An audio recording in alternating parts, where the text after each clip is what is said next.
Happy New Year everyone! Gawa po tayo ng lechon bilis, sariling sika po. Ito po, natapos ko na po siyang itinali. Sa gusto po makakaalam kung ano po ang mga herbs na nilagay ko nito o paano ko po pinaproseso yung lechon bili ko, comment down below lang po. I-air fryer ko lang po to. 2 kilo po ito na lechon bili, tapos nilagyan ko po ng mga ibang klaseng herbs. Maya po, yan ko po to. Air fryer ko lang po siya.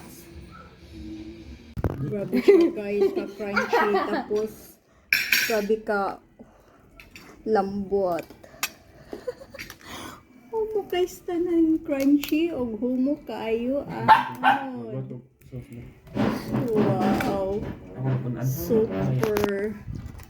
Super ka humok sa unod sa among lechon Bailey. Humok kayang unod nya, crunchy kayo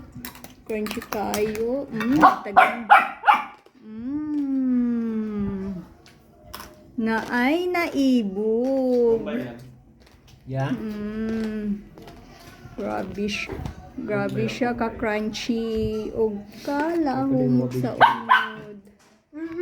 Guys, ang total di ay nako nga time duration ani is 3 hours. 2 kilo siya tapos 3 hours.